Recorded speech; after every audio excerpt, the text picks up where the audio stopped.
Joe, I reckon you as an Australian know Trump better than anyone else. So what do you think of the events on the weekend and how they would be weighing on him personally? Look, Peter, I have been there when he's discussed security and he knows that he's been a target. I think it will affect Donald Trump. There's no doubt about that. It will affect him. But, I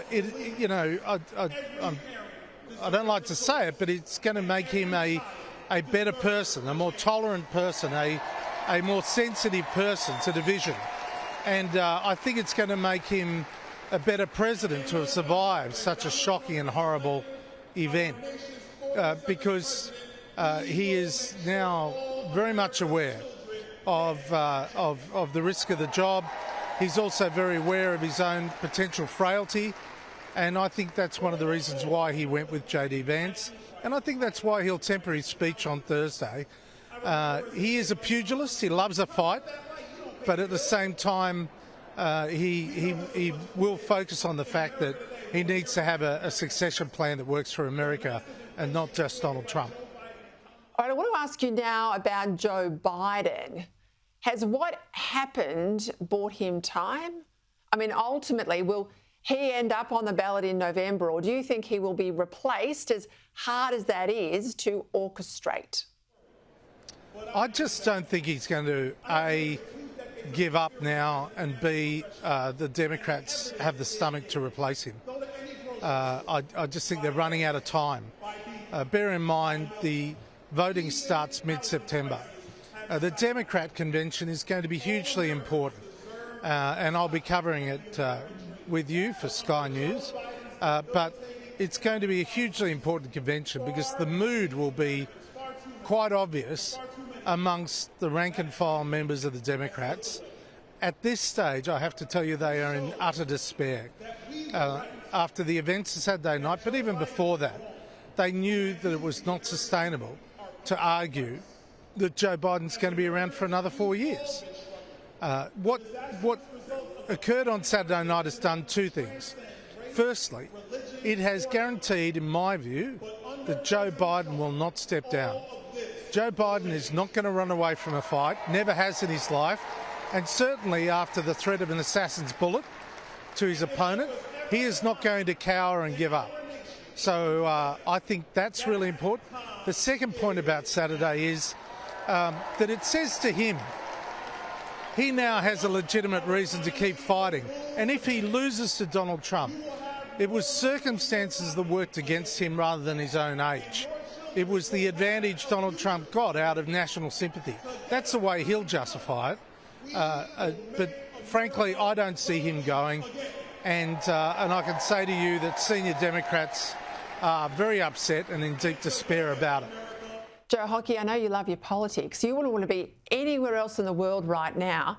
What's the mood of the convention like? I mean, it's been a fractious Republican Party, certainly before we got into the primary season, but particularly after the weekend, it feels united. What's the mood on the floor amongst the delegates? It's a really good question, Peter. Because I was at the last genuine convention in 2016. And at that time, it seemed like Donald Trump wasn't a legitimate candidate. He was an outsider that had taken the Republican Party. Inside the convention, people were supporting him. He had the delegates. Outside the convention, everyone said he's never going to beat Hillary.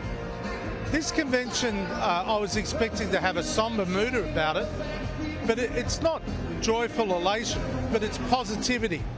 People are energised, they're defiant, and they're focused. It's quite interesting. I was speaking to a war veteran from New Hampshire.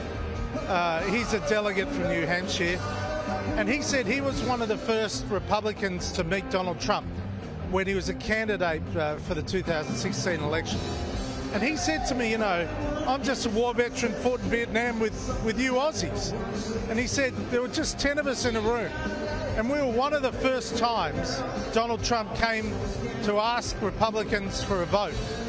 And I said to him, you're a billionaire, I'm a war veteran on a pension, what do we have in common? And Donald Trump said, any question, anything you ask.